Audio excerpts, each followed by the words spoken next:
Taquet was running for his life. Well, more like gently floated away from danger, as Uganovs did not possess legs. Uganovs were an alien species best described as if you took a squid, medusa, snake, and fused them together. Instead of legs, they relied on their bladder filled with hydrogen to float, and a thick set of tentacles to propel themselves. A biological fact that Taquet was now cursing profusely. Normally their movement would be seen as regal and elegant, but now would be his death sentence, as two battle droids were closing on him quickly. Taquet snapped his head around, all three eyes darting around before making a quick turn to the left. He was long lost in the spaceport, full of cargo, liquor, and shady business everywhere. It was supposed to be as remote a place as possible. Space station in the least known corner of the galaxy over an uninteresting death world? Yeah, that seemed like the best hideout. Turns out it wasn't. Taquet's luck only lasted for 2 years before they snuck on him again.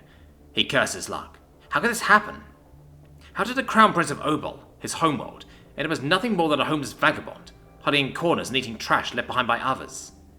Just 3 years ago, he was weeks from becoming the new king of his planet, until the aliens known as the Reapers attacked, and quickly occupied his homeworld, turning his people into a servitor race. He barely escaped with his life and personal guard.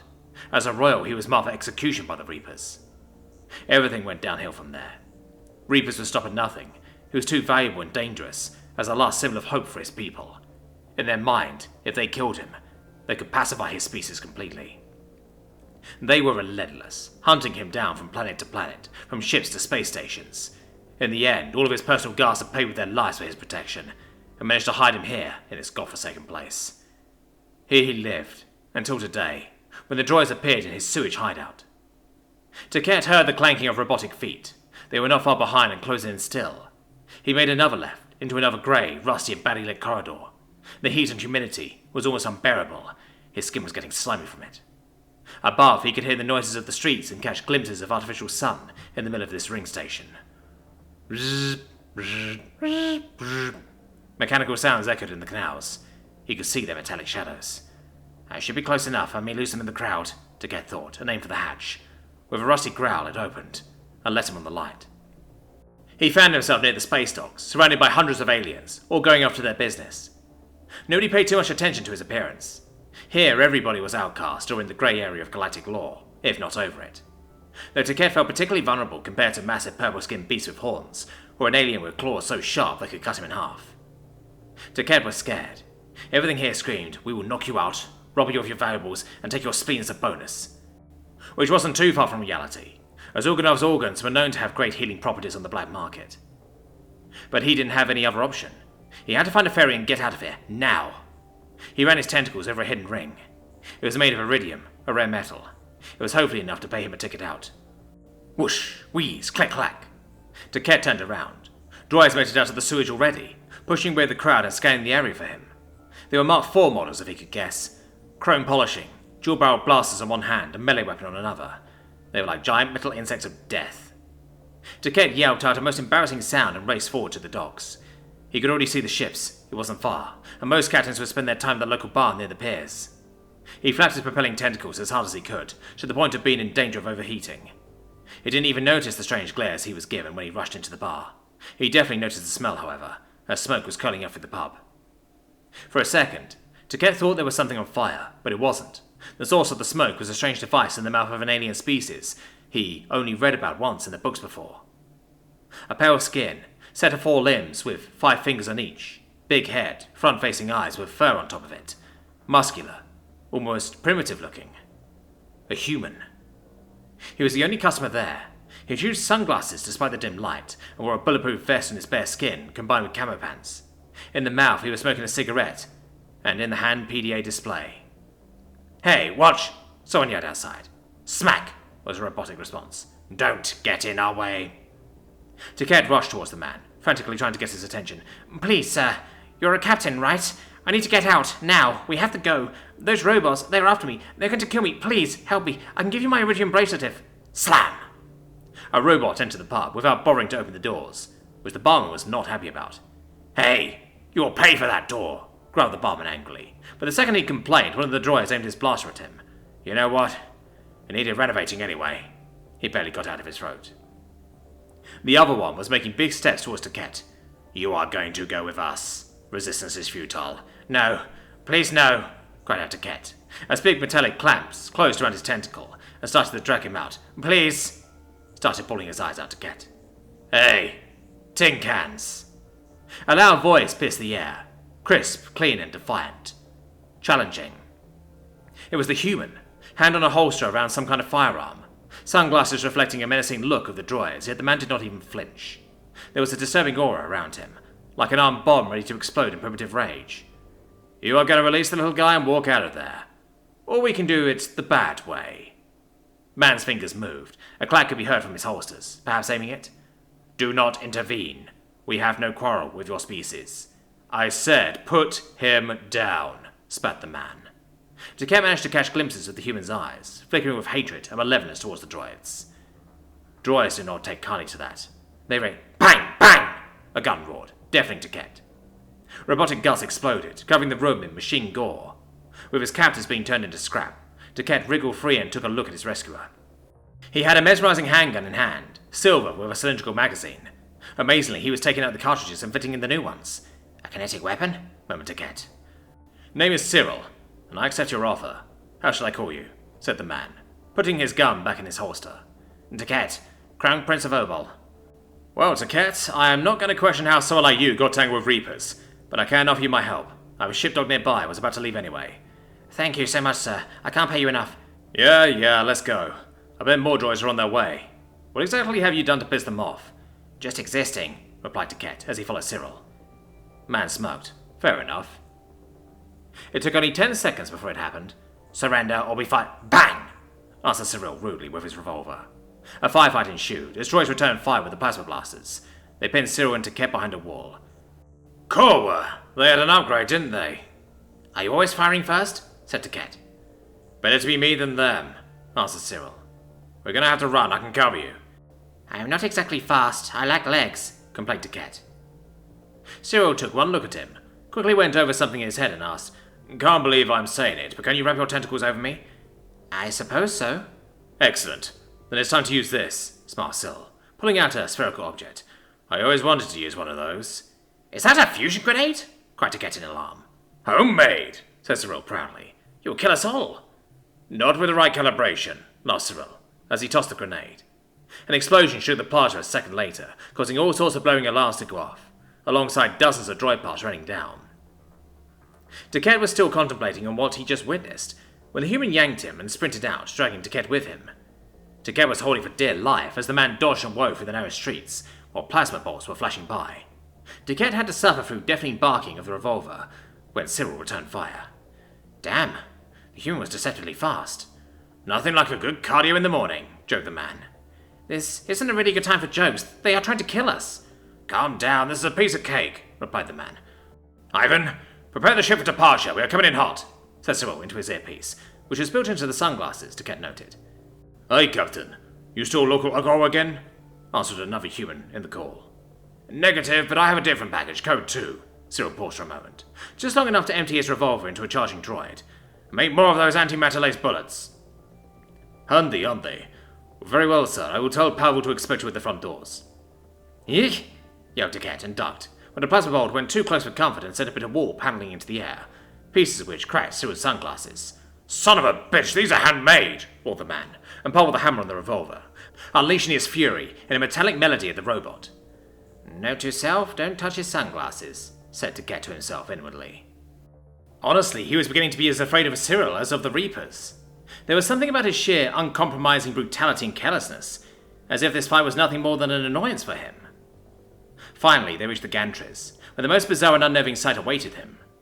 Daq presumed this was Cyril's spaceship. However, it didn't seem like a spaceship, more as if someone rummaged through a scrapyard and assembled a starship according to the drawing of a 10-year-old. It had huge thrusters, probably from a fleet cruiser, mounted into the hull of a corvette.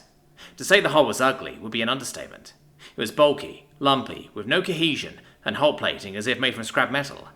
He could not deny the weaponry, though. That thing was armed. Small stubby wings at sides mounted comically large rocket pods, while from the nose, right under the bubble canopy, the large triple-barreled blasters were sticking like an oversized antenna. Overall, that thing is going to fly itself apart and destroy half the solar system in the process. Glorious, isn't it?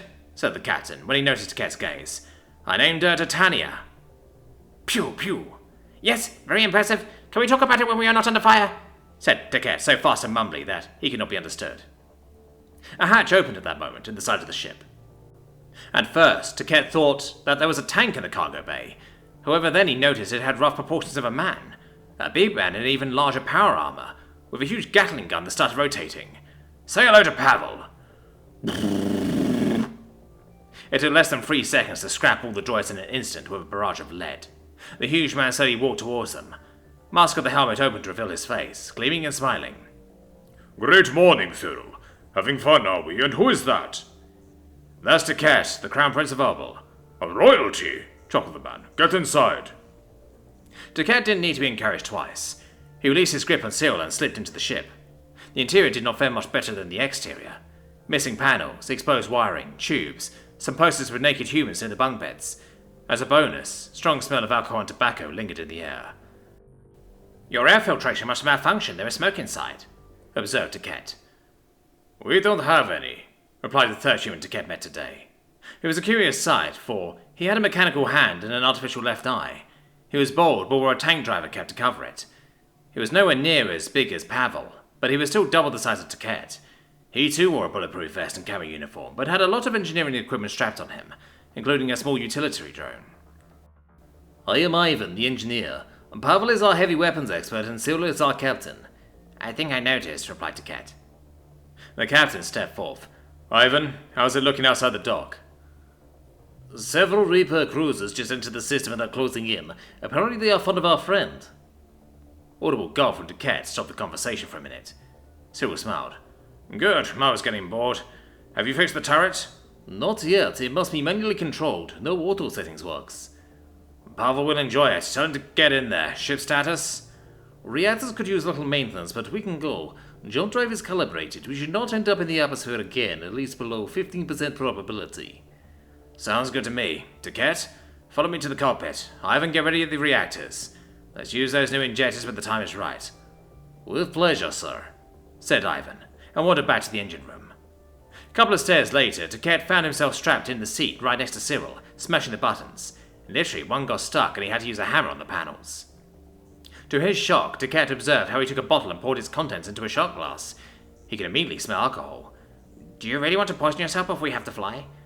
I fly better after a couple of shots, replied Cyril after he drank it. Can you please hand me something? It's a disc under the panel on the right, he asked him. Taquet obliged, and after a moment handed Cyril the strange device. What is it? He found out a second later, when obnoxiously loud noises started to drum from the loudspeakers. Hard bass, the best music in the galaxy, said Cyril. That's not music, that's weaponized sound. This must be some kind of a war crime, complained Taquet. No country music is a war crime, and I stand by that. What? Cyril smirked. Hold on to your seat. Inertial dampers were not rated for the engines we have. It's going to be a little rough. Where did you get them? From a scrapyard. Who would throw away those perfectly working engines? Answered Cyril. A loud bang echoed throughout the ship. Almost perfectly working engines. Plasma pipe leaked again. On it, notified Ivan through intercom. I am going to die, thought Taquet to himself. And it won't be by robots.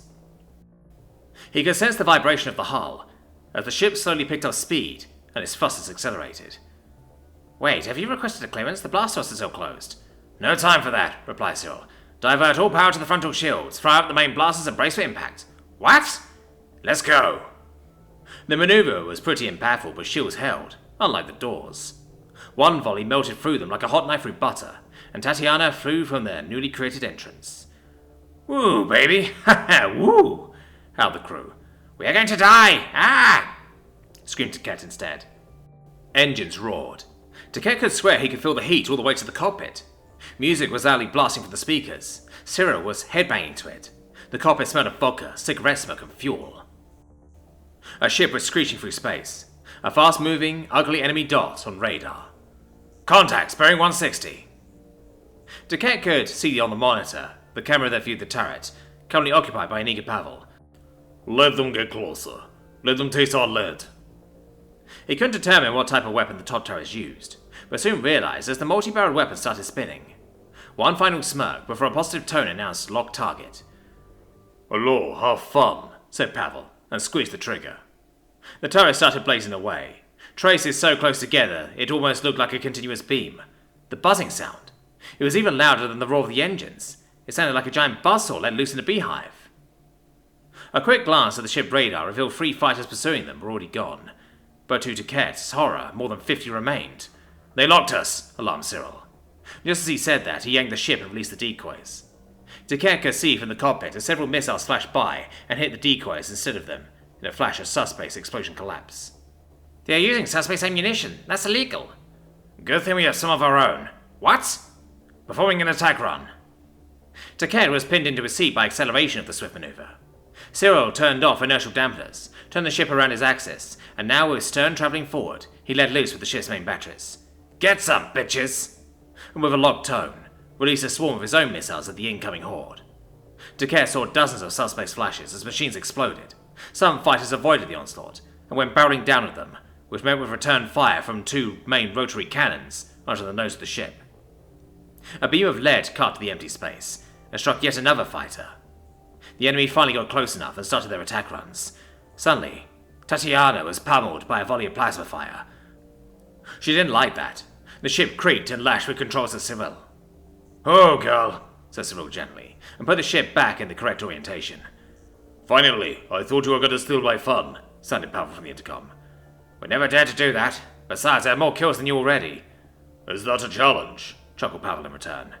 "One who loses has to do 100 squats." "Deal," required Pavel, letting loose with his guns. "I am trapped in ships with psychos," thought Duquette, burying himself deeper into the seat to hide from everything. "Missile!" Bam! The hull shook. Red alarm started blaring. "That's not good. Ivan?" "Power conduit call is misaligned. Give me 3 minutes." Cyril frowned. "How far until the edge of the gravity well?" "About 10 minutes at your current speed." "Ivan, you have 2 minutes." "Aye, Captain," replied Ivan, and began hammering something with a wrench. "Banders, 2 o'clock high," said Pavel. "Mine," replied Cyril, holding on the flying stick harder. Glancing fire wheezed past the window. One bolt hit the cockpit right in front of Duquette. He squalled like a little girl, making Cyril laugh out loud. "Don't worry, shields will stop the plasma. It's the kinetic missiles we have to worry." Kaboom! It was the kinetic missiles they were to worry about. It had hit the chin of the ship, right under the cockpit. The floor shook and the energy of the impact made them jump upwards. Duquette was fine, but Cyril hit his head on the metal panel above, and got knocked over. "Oh no. Cyril, wake up!" He released the fly stick. The ship was now flying in a straight line. Nobody was piloting it. "Captain, what happened?" "Cyril got hit in the head. He is unconscious." "Bliat!" cursed Ivan. "I am busy with the coil." "I would love to jump behind the stick, but there are an awful lot of fighters to deal with," said Pavel, joining the conversation with the turret. "It is up to you, little guy. Make us proud. If we survive this, we will drink to your honor." "But I never flew a ship." "Well, you have to." Communication went offline. "Frick, just great. Great, fuck!" cursed Duquette. Without anyone piloting the ship, the hull was getting hit by plasma bolts, one after another. Occasionally, there was an explosion of a fighter that Pavel downed, barreling down past the cockpit. The screen showed the shields had dropped to 30%, and each shot took another 5% down. "You can do this, you can do this." Duquette wrapped his tentacle over the fly stick. "I can't do this, I can't." What happened next was purely coincidental. Duquette was so nervous that his skin produced sticky mucus his species created when it felt threatened, in effect gluing him to the stick. He discovered that fact when he tried to pull away from it, and moved the whole ship. Oh no! Duquette was wrestling with his tentacle, while the ship threw itself frantically around like a squirrel on crack. It was certainly effective, as enemy pilots now couldn't target the ship accurately at all. "Cyril, wake up! Cyril!" screamed Duquette. "I will have the borscht, please," murmured Cyril, a small streak of red blood running across his forehead. Finally, Duquette was able to unglue his tentacle from the stick, managing to hit Cyril with it, like it was a large spring. "I am awake," announced the captain. "Fixed," he heard the voice of Ivan. "Cruisers jumped to intersect us, injecting antimatter directly into thrusters." "What?" "Engage the nitro protocol," said the captain, almost without blinking. Duquette was bewildered. Antimatter directly into thrusters? That was used to accelerate missiles to relativistic speeds, not a spacecraft. No inertial dampener could beat that. But it was too late to object. With one final laughter and with Cyril intentionally holding the order until the base of the storm dropped, it happened. "Punch it!" It was hard to describe, but Duquette felt like his innards were mashed with a potato masher, as everything outside blurred out from the insane velocity. He briefly catched a glimpse of a Reaper cruiser, to which Cyril gave a departing gift, a relativistic projectile. He came to know later that from that cruiser, no debrief larger than an inch was discovered. "Got them," celebrated Cyril. "That still counts as one," objected Pavel. We are out of gravity well. Engaging FTO jump drive. And with that, Tatiana jumped, leaving behind utter carnage and very confused Reapers. Later. And that's how I ended up on that station, concluded Daq. He was still shook, sitting on one of the bunk beds, the 3 humans listening intently. They were holding cups with their strong, deadly alcohol. They seemed in a good mood. It was less than a day since they escaped the station, and repairs were almost finished. They celebrated Daq's bravery, even though it was just an accident. They made him honorary Gopnik, even if he didn't understand what that term meant. But that changed quickly when he told him about his homeworld and what the Reapers did to it. Daq was afraid. Their faces seemed in various states of anger. Did he offend them somehow? This makes me angry, said Pavel grimly. Yeah, me too. Reapers should have been dealt with years ago, ever since the attack on Vergon Outpost, noted Ivan. I don't know that place, said Daq. Tiny human settlement. There were researchers on some alien dig site. Reapers showed up, massacred them all.